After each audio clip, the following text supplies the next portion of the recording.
It's another fine gathering of the Early American Copper Society. This year's convention is here in Philadelphia, Pennsylvania. There's people and collectors from all over the world, copper Illuminatis, here to discuss their favorite items from the 18th century and 19th century, those early copper coins. That looks like Sam Foose, the representative from Heritage. All right, that's one of the great things about this convention. It brings people from all over the country get together that are interested in copper coins.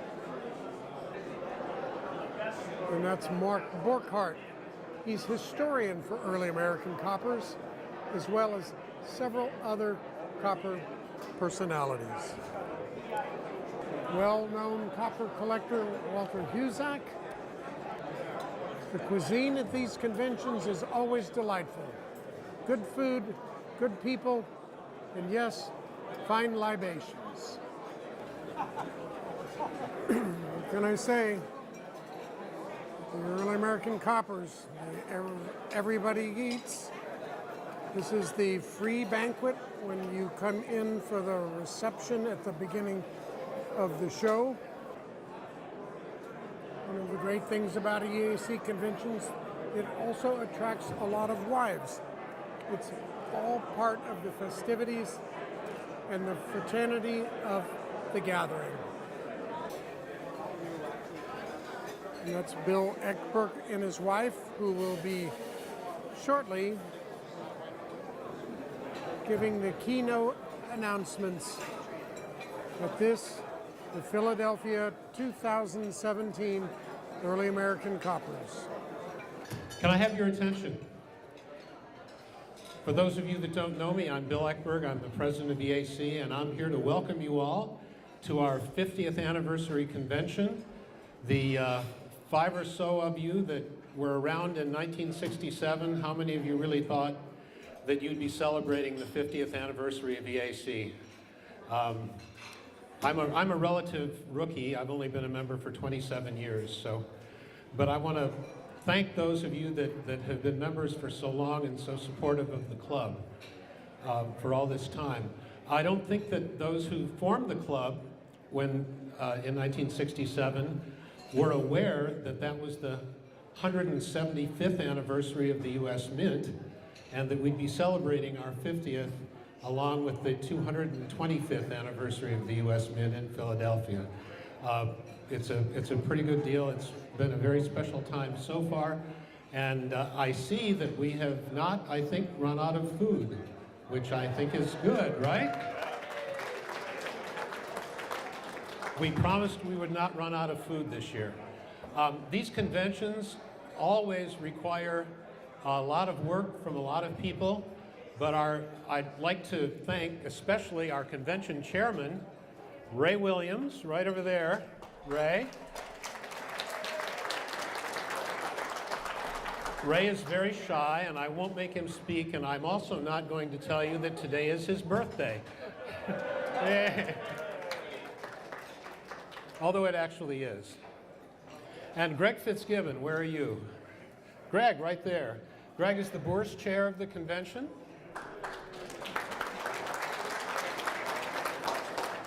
Ray Rouse, are you here? Ray? Ray is over there. Ray is in charge of the exhibits. Nathan Markowitz, I saw you, yeah. Let me just, Mark Cadden, are you here? Mark was chairing the committee that had the medal made, and maybe he can announce who the winners were.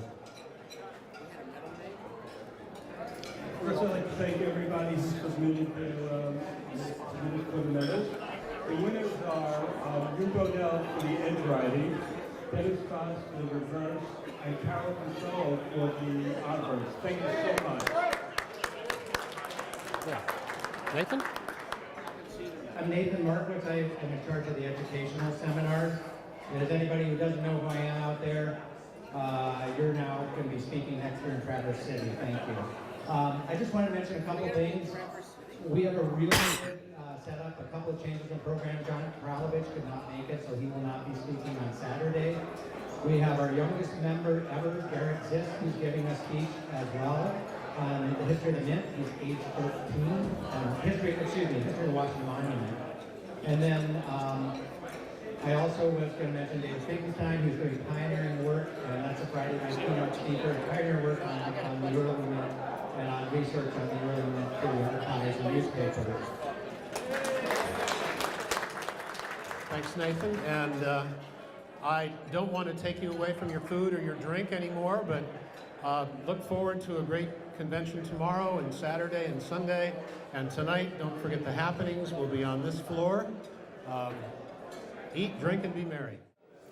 Well, hi everybody. We're here in Philadelphia, Pennsylvania at the Early American Coppers 50th Convention. We're at the Happening, which is a gathering where the first night of the convention, there's different rooms set up for all the different areas that are collected by the Early American Coppers people.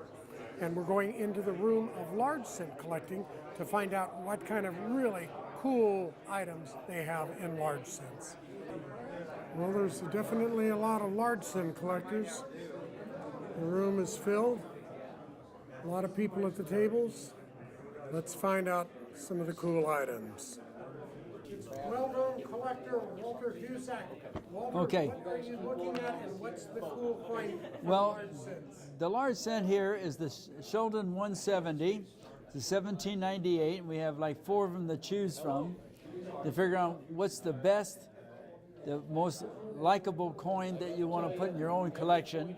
And I'm going to start looking at them right now. We have one here that's pretty nice. It's like I'd say a 30, 35 coin. Chocolate looking, a little nice. We have another one here that's, and this one's like a VG coin. You know, could actually, net VG, but it's probably a fine 12. Now here's one slab.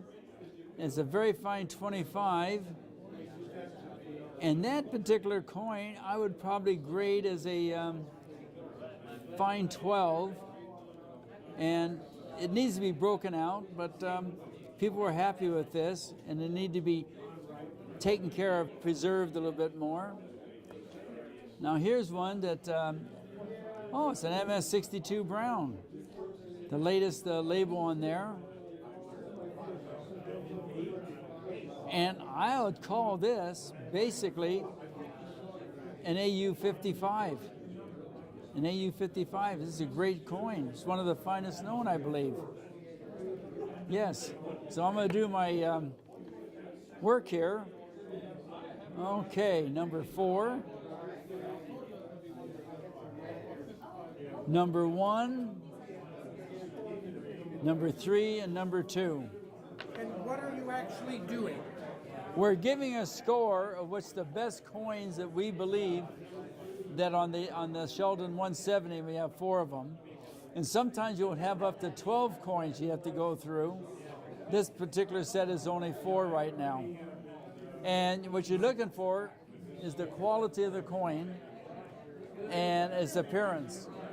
And then you give your score on this piece of paper, and the owners of the coin will basically get their score in 2 days or maybe in a couple weeks on what their score is on the coins that they brought. Unfortunately, I didn't bring any coins because I sold my collection, and the coins I do have, I left them downstairs. This is the room with the colonial collectors. These are the coins that were pre-United States, struck during the colonial era, with all kinds of different varieties and all kinds of exciting things. Judy, did you have anything to say about this coin other than you're happy to own it? Yeah, I just didn't know what the metal was, that's why I brought it to find out what type of metal it was. Okay, good. And I found that. Wonderful. This is gonna show it now. Can I? There's a question. She also has another coin here. Yeah. I just kind of took over. Okay. Guys, and it's totally real, and this will be like an ooh-ah. Ready? No joke. No. Okay.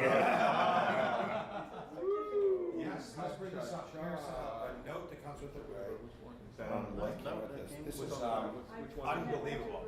You might have just brought us all down. This is unbelievable what you're having here. We bought the coin in 1970. Yes, I can. Yes. And in 1975, I went to my first EAC convention in New York and met Walter Green, and he gave me this letter saying it was genuine. And in 2008, I had gone down to the A&A in Baltimore and had it certified. But I think it should be certified more than extra fine. But that's my coin. That's why I think that. There should be nothing on the back. There we go. Oh, there. That's beautiful. Isn't that amazing? Wow. I've never seen one of those. Wow. This is the half cent happening. Half cent happenings actually date back to the 1970s when happenings were something that people in the drug culture enjoyed, and they were kind of a drug and half cent party. I won't tell you whose home they were held at, but I was not there.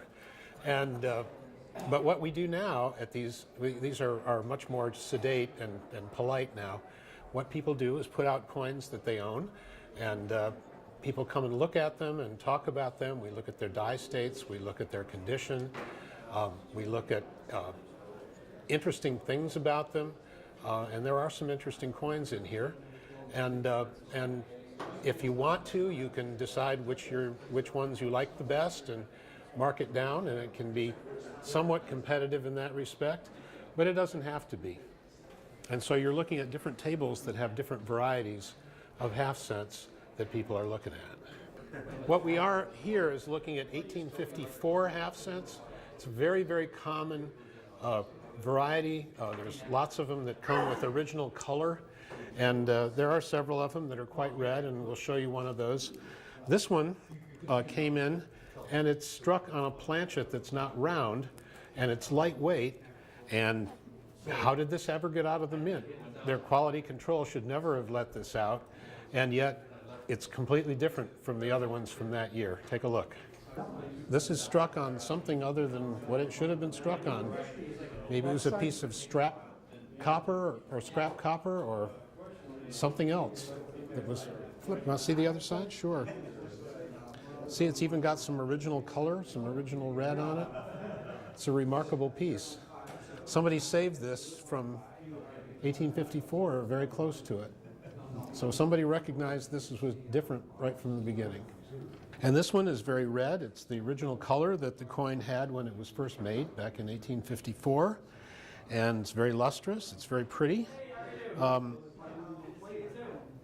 It's a coin that a lot of people like. Look at the reverse, how clean and red that is. It's remarkable that these things were preserved so well for so long.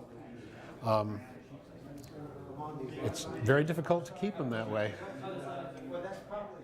And we are at the Early American Copper Show. It is the 50th anniversary at the show, which started in 1967. And we're having a great show here. And basically, I got around 3 cases here, and on one case, we're getting a lot of response from the other collectors just to look at these coins. And basically, it's a 1794 large cents, and the 10 of them actually came from the St. Oswald collection from 1964. The first thing that came over here in 1794 was a William Strickland, and he was the nephew of the Lord St. Oswald family. Now this gentleman that came to America in approximately September of 1794, got established in New York and brought some gold with them and put it in the bank where he could go out on a 6-month, adventure in America. On October the 24th, he landed in Philadelphia, and guess where he hit? He hit the mint, and he pulled out we think is probably around 12 or 13 of these large cents right directly from the mint because of the heads of 95. 1794, head of 95. Then he adventured off back to New York, and he's picked up other large cents. They're beautiful and circulated, but they're heads of 94. And he also picked up 2 silver dollars, 1794. One's an MS-66, the other one's an MS-64. And they're great coins. And then St. Oswald family acquired that collection in 1834, and then from there it was passed down through the generation. By the time 1960s came around, the people who owned the coins were no longer numismatists. And so that's why they decided to take the coins down and see if they could sell them and see what they're worth. And they did sell the American coins at Christie's auction house in 1964 in October. They auctioned all these coins off, 22 1794 large cents, which 16 of them were uncirculated, and the two silver dollars. The silver dollars sold for like $11,900 a piece. I know that was a lot of money in '64. Eventually, they were all broken up, and a lot of these coins went through the collectors. So these are the St. Oswald coins, and there's 10 of them here out of the 16 that were actually taken back to England, and they came back again. And there's 10 of them, especially there's 2 of them here. They're obviously the same variety, Sheldon 57, finest known, second finest known. And there's another one over here, is a Sheldon 59, and they're like MS 66 red brown. What kind of value? On this collection of coins, it ranges basically from $190,000 up to $285,000 per coin. And there's a difference, it depends on if it's an MS 66 plus red brown or if it's just an MS 64. You know, there is an MS 64 in here, and then you get them up there, but you got a lot of them are mint red. They call them red browns, and there's still another 6 of them out there. Well, today at the Early American Copper, we have 10 of these coins on display, belonged by 2 different gentlemen, and we're very proud of them. And hopefully, we're going to do this next year, and we're going to try to get up to like 12 or 13 of them. We know there's some more. We'll have some more people that have these and voluntary put them on display for everybody else can see them.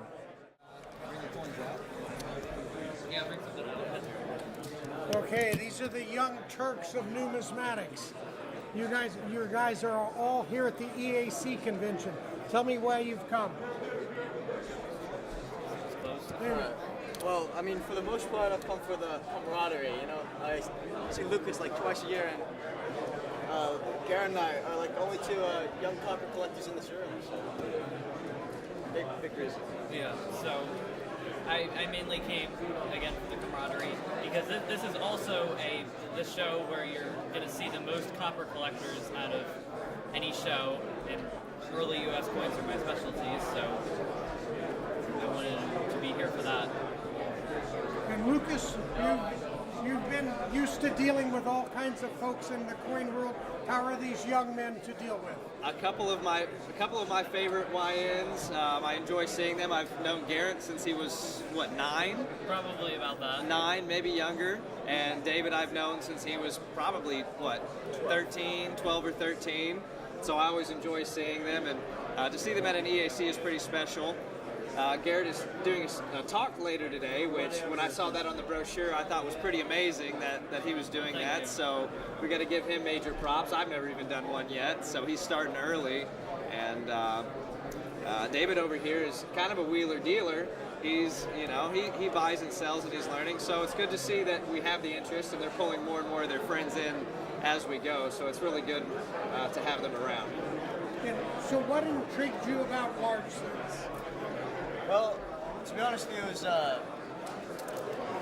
Mr. Macaulay. I picked up a large cent a long time ago. I didn't know it was a large cent. It was just it looked like a blank copper token to me or something. I brought it to the ANA seminar ANA show in 2012, and Mr. Macaulay over there attributed it for me in 3 seconds. I was blown away. So that's what got me started.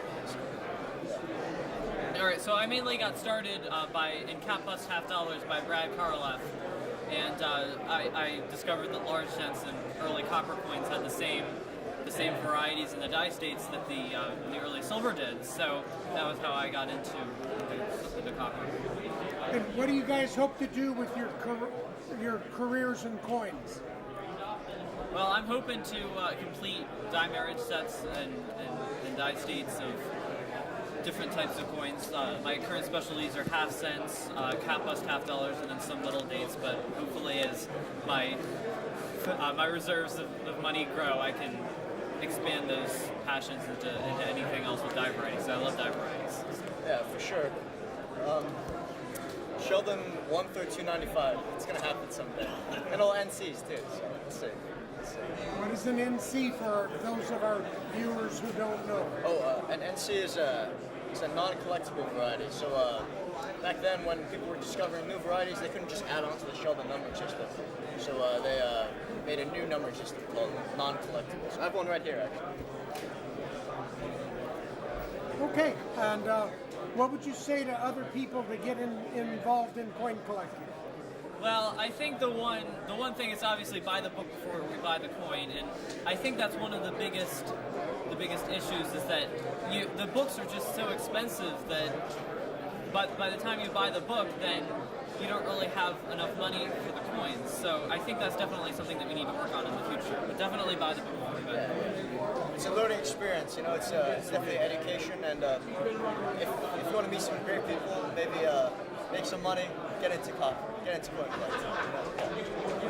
And Lucas, summarize what's the great truth of coin collecting for these young men? The great truth of coin collecting. The great truth is buy what you like. Buy nice, buy from people that you trust, and first and foremost, buy what you like. And how old are you? I am 26. And how old are you? I'm 13. And how old are you? I'm 16. Way cool, guys. All right. Thank you. Thank you. Jerry, you've got a really interesting display here of large cents, but they're not just regular. Can you tell me about your exhibit? I'll try. There are a lot of different things in here. The title of the display exhibit is Uses and Abuses of Early Copper Coins, primarily large cents. They were minted from 1793 through 1857. These cents were used for different items back in the days when they were fresh out of the mint, and the family out on the farm needed a button to make a coat. They'd use a large cent because it was available. They drilled holes in it, either 2 holes or 4 holes. And there's some examples of each in these cases of the buttons. They used them for gears, they used them for lock parts, they used them for rests for soldering irons, counter stamps. They used them on their boots. They used them for bushings, washers, spindle pieces. They used them for gauges to gauge different things with. Some of them have been shot with a gun over in this corner in this case. There's all kinds of strange, I guess, you think they were used for advertising purposes with a knife in them. They were used as candle holders. They were used for different things. The top section, or large cents, is a potpourri of abused large cents. Some of them have holes in them. Some of them have had the edges hammered, and some of them are square. They've got all kinds of holes and gouges in them, and partial gears and serrated edges. These are lock parts that were used in locks. These are gears that were used for different methods and different things. Keys, levers, and screwdrivers are these. And these are examples of rests for soldering irons.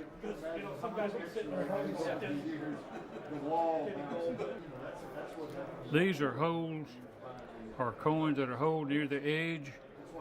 And many of these coins where the hole near the edge were worn around the neck.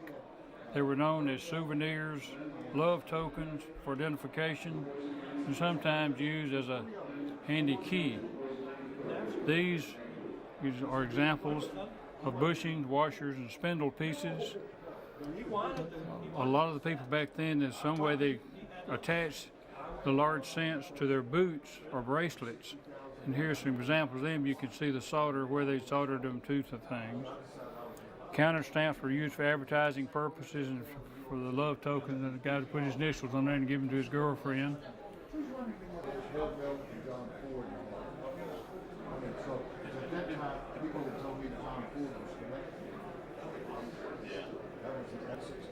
These are examples of large cents that have been shot with a gun, a rifle, a pistol, or no telling what. But anyway, that's what they look like. They're